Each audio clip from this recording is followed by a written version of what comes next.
अच्छा जी, अस्सलाम वालेकुम। वर्किंग कैपिटल मैनेजमेंट की ज़रा एक थ्योरेटिकल चीज़ हमें आपके साथ आज के सेशन में डिस्कस करनी है। अच्छा, आप लोग सब ने वर्किंग कैपिटल मैनेजमेंट का जो एरिया पढ़ा है हमारी क्लासेस में, तो यूजुअली वर्किंग कैपिटल मैनेजमेंट के एरिया में ज़ाहिर है इन्वेंट्री मैनेजमेंट थी, रिसीवेबल मैनेजमेंट थी, पेबल मैनेजमेंट थी और कैश मैनेजमेंट थी। ठीक है। अच्छा, इन्वेंट्री मैनेजमेंट के अंदर आपने देखा कि कंप्यूटेशनल एस्पेक्ट थे इन्वेंट्री मैनेजमेंट में, जिसमें हमें टीपीसी, टीएचसी, टीओसी निकाल के total annual cost of stock निकालनी थी, डिस्काउंट्स का केस देखना था, एनुअल लॉस या एनुअल बेनिफिट बाय फॉलोइंग और नॉट फॉलोइंग ईओक्यू पढ़ना था, वो हमने पढ़ लिया। उसके थियोरेटिकल इश्यूज में आपने just in time inventory system वगैरह पढ़ा, होल्डिंग कॉस्ट, ऑर्डरिंग कॉस्ट के वाले से पढ़ा। क्रेडिटर मैनेजमेंट में सिर्फ एक डिसीजन था कि यार हमें डिस्काउंट एक्सेप्ट करना चाहिए नहीं करना चाहिए, तो वो एक्सेप्ट रिजेक्ट करके आपने देख लिया। कैश मैनेजमेंट में आपने देखा कि यार बॉमल मॉडल था, मिलर और मॉडल था, वो आपने पढ़ लिया। ठीक है। अच्छा, उसमें थियोरेटिकल इश्यूज था, reasons for holding cash, transactionary need, precautionary need, speculative need आपने पढ़ा। फिर उसके बाद रिसीवेबल मैनेजमेंट बड़ा एरिया था, उसमें तीन डिसीजंस थे, वेदर टू अपॉइंट फैक्टर और not, whether to extend credit period or not, और whether to offer a discount or not। ठीक है, तीनों डिसीजंस के आपने कैलकुलेशंस पढ़ी। फिर रिसीवेबल मैनेजमेंट की अपनी कुछ थ्योरी थी, जिसमें आपके पास फैक्टर क्या होता है, factoring, non recourse with recourse क्या होती है पढ़ा, इनवॉइस डिस्काउंटिंग की आपने टर्म पढ़ी कि इनवॉइस डिस्काउंटिंग क्या होती है। ठीक है। फिर इसके अलावा आपके पास की elements of receivable policy, credit worthiness और cash collection, assessing credit worthiness आपने पढ़ा। फिर जो है वो गुड्स डिस्पैचिंग आपने पढ़ा। फिर उसके बाद जो है वो की एलिमेंट्स में आपने कलेक्टिंग पेमेंट फ्रॉम कस्टमर्स पढ़ा। सही है।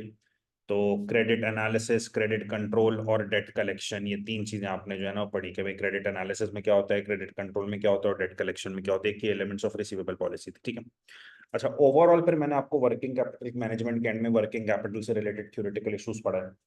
प्रॉफिटेबिलिटी, लिक्विडिटी, दो ऑब्जेक्टिव्स हैं वर्किंग कैपिटल के। फिर सेंट्रलाइजेशन, डिसेंट्रलाइजेशन इसमें आपको पढ़ाया।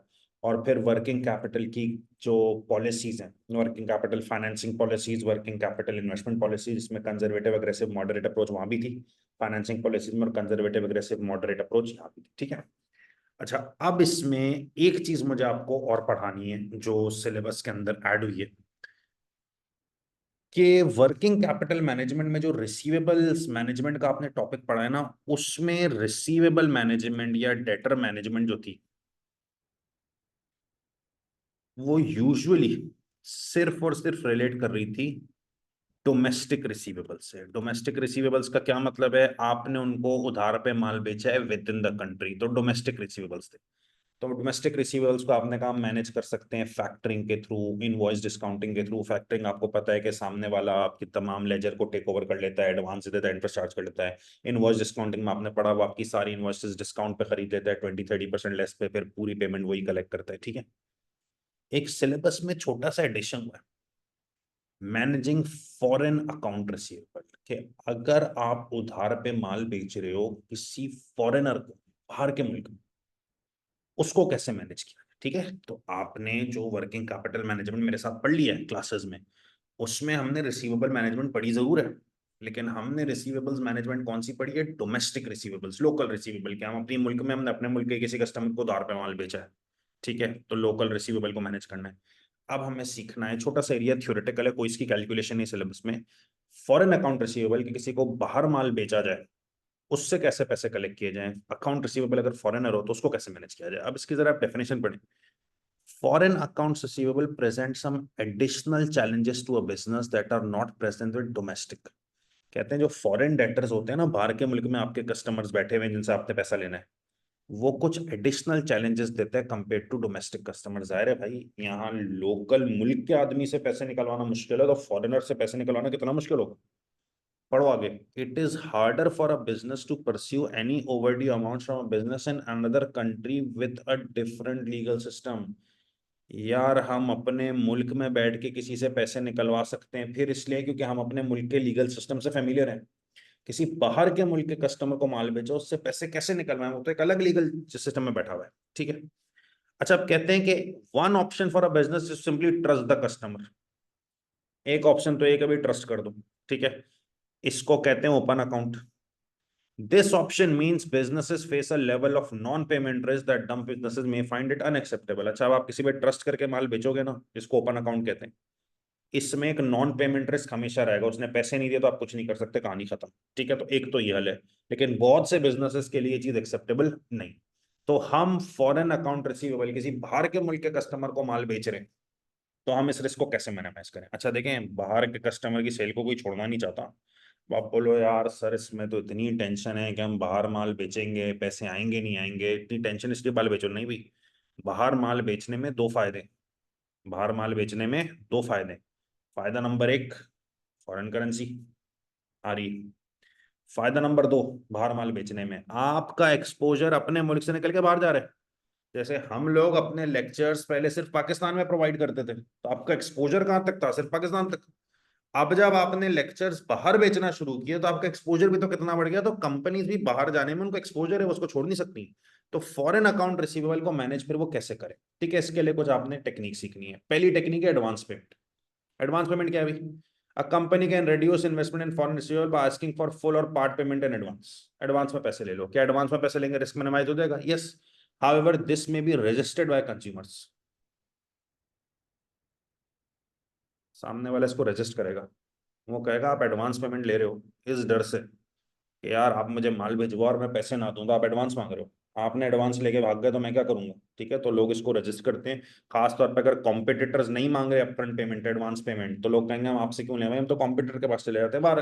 वो सब अलग बातें हैं, लेकिन फॉरेन रिसीवेबल के रिस्क को कम करने का एक तरीकेकार ये है कि आप एडवांस पेमेंट ले। ठीक है। अच्छा, एक और हल है जिसको कहते हैं forfaiting. Forfaiting is same as invoice discounting. Forfaiting same क्या है बेटा? Invoice discounting. इनवॉइस डिस्काउंटिंग में याद है मैंने क्या पढ़ा था? इनवॉइस डिस्काउंटिंग में लेट सपोज मैंने $1 लाख की क्रेडिट सेल की। अब पैसे आने 45 दिन बाद, तो कोई इनवॉइस डिस्काउंटर के पास में जाऊंगा, वो मुझसे ये $1 लाख की इनवॉइसेस डिस्काउंट में $90,000 में ले लेगा। बोला $90,000 में मुझे भेज दो। मैंने उसको भेज दी, $90,000 से मुझे दे दिया। अब ये पैसे 45 दिन बाद $1 लाख आने ना, तो वो $1 लाख पूरे उसके पास जाएंगे, उसका 10,000 का फायदा। तो this was invoice discounting, purchases of invoices eight a discount. अगर आप यही काम फॉरेन अकाउंट रिसीवेबल के साथ कर रहे हो ना, तो इसको फॉरफेटिंग कहते हैं। ठीक है। Forfaiting involves purchase of foreign receivable from the seller by a forfaiter. Forfaiter takes all the credit risk from transaction and therefore forfaiter purchases the receivables at a discount. $1 lakh की बाहर सेल की हुई है ना, $90,000 में इनवॉइस डिस्काउंटिंग करने वाले को भेज दो, दिस इज फॉरफेटिंग। वो $90,000 आपको दे देगा। अब ये कस्टमर ने 45 दिन बाद, 40 दिन बाद $1 लाख देने, वो उसको देंगे। This is called फॉरफेटिंग।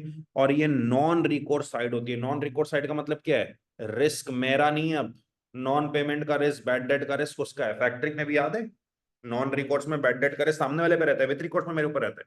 फॉरफेटिंग invoice discounting भी नॉन रिकोर्स होती है कि रिस्क सामने वाले रहता है। तो मैं कितना सेफ हो गया, मेरे पास $90,000 आ गए। आप बैड डेट हो कुछ हो, सारा रिस्क उसका। ठीक है, तो एक तरीके का इनवॉइस डिस्काउंटिंग, आपका रिस्क मिनिमाइज हो गया ना, आपको तो पैसे मिल गए। ठीक है। तीसरा एक तरीका है जिससे आप सब फेमिलियर होंगे, that is called LC, letter of credit. Letter of credit क्या होता है भाई? लेटर ऑफ क्रेडिट में दोनों पार्टीज एग्री करती हैं टर्म्स एंड कंडीशंस। ठीक है। और इंपोर्टर कहता है, इंपोर्टर मींस जो माल मंगवा रहा है, बाहर वाला बंदा जो माल मंगवा रहा है ना, आप तो माल बेच रहे हो ना, तभी तो आपका डेटर क्रिएट हो रहा है। तो बाहर वाले जिसने आपसे यूएसए में मिसाल और माल मंगवाया ना, वो अपने बैंक को कहता है कि यार इसको पैसे ना दो, इसको एक लेटर ऑफ क्रेडिट इशू कर दो। लेटर ऑफ क्रेडिट एक गारंटी होती है कि यार अगर मैंने गुड्स इसको पहुंचा दिया ना, तो ये मेरी पेमेंट नहीं खा सकता, आप बैंक जिम्मेदार है पैसे देने में। ठीक है, तो ये याद रखिएगा कि लेटर ऑफ क्रेडिट जो है वो एक बेसिकली बैंक गारंटी है। सामने वाले के बैंक ने मुझे गारंटी दे दी है कि यार तुम इसको माल भिजवाओ, पैसे मैं दूंगा। लेकिन इसमें एक चीज का ख्याल रखना, कस्टमर्स विथ पुअर और no credit history may not be able to obtain letter of credit from their own bank.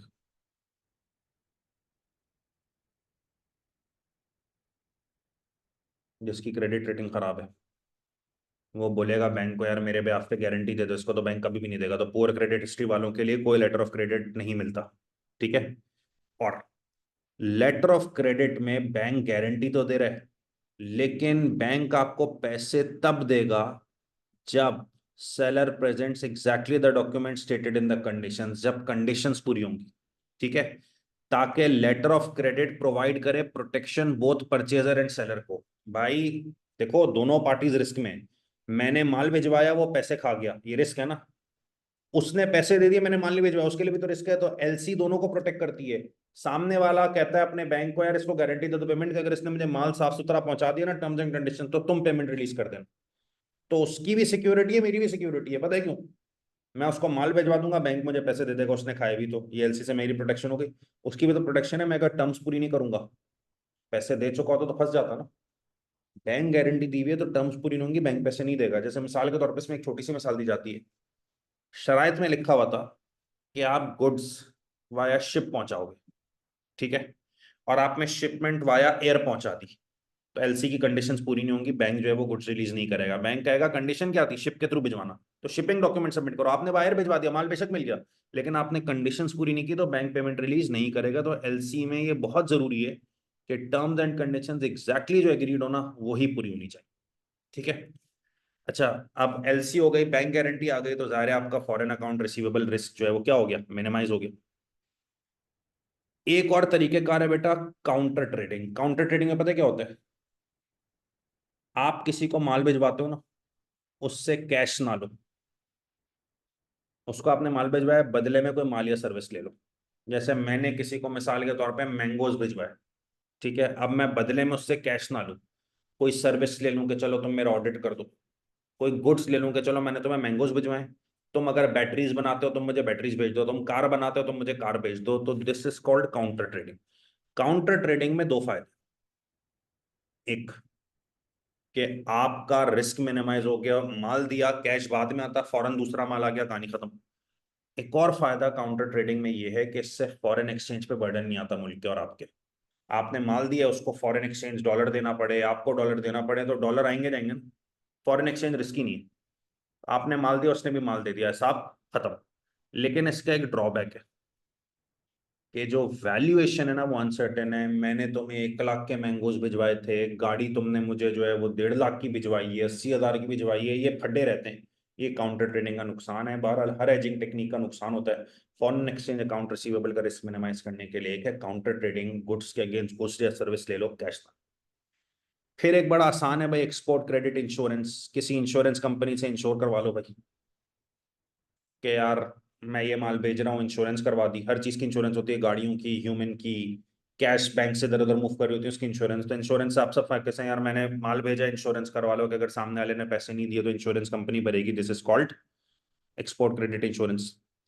और एक लास्ट है फैक्टरिंग। फैक्टरिंग आप लोग सब समझते हैं।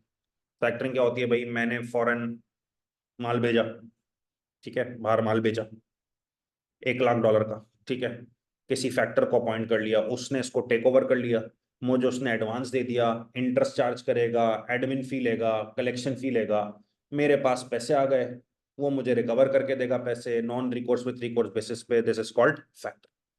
ख्याल रखिएगा, ये कुछ मेथड्स हैं डोमेस्टिक के, नहीं किसके, फॉरेन के। आपको पढ़ाया ये जा रहा है कि जब डोमेस्टिक रिसीवेबल्स होते हैं तो लोकल मुल्क के होते हैं, फैक्टरिंग इनवॉइस डिस्काउंटिंग थ्रू मामला हो जाता है। फॉरेन अकाउंट रिसीवेबल में माल बाहर के मुल्क जा रहा है, तो डिफरेंट लीगल सिस्टम की वजह से मुश्किलात होती हैं। एक ऑप्शन तो ये कि ट्रस्ट पे भेज दिया जाए, this is called open account, लेकिन इसमें एक नॉन पेमेंट रिस्क रहता है, तो बेटर इस रिस्क को मिनिमाइज किया जाए कुछ टेक्निक्स के थ्रू। फॉरेन अकाउंट रिसीवेबल के रिस्क को मैनेज किया जा सकता है बाय एडवांस पेमेंट। आप एडवांस से मांग लें तो रिस्क मिनिमाइज हो गया। इनवॉइस डिस्काउंटिंग, जिसको फॉरफिटिंग कहते हैं, कि वो आपकी इनवॉइसेस को इंश्योरेंस कंपनी डिस्काउंट में ले ले, सारा रिस्क उसका, आपको पैसे मिल गए, अब कस्टमर से वो जाने, आपका रिस्क मिनिमाइज हो गया।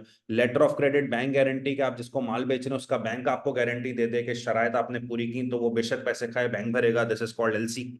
काउंटर ट्रेडिंग, आप उसको गुड्स दें, वो कह रहा है कैश नहीं है, तो आप उससे कहें मुझे आप बदले में कुछ गुड्स ही दे दो। दिस इज काउंटर ट्रेडिंग, लेकिन इसमें वैल्यूएशन वगैरह के इशूज आते हैं कि मैंने इतने का माल दिया था, तुमने इतने का माल दिया।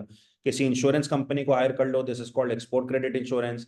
फैक्टरिंग करवा लो कि कोई फैक्टर आके सेल एजेंट को टेक ओवर कर ले, तुम्हें एडवांस दे दे, इंटरेस्ट दे दे, और तुमसे एडमिन फी चार्ज करे, ठीक है, ये सब फैक्टरिंग है।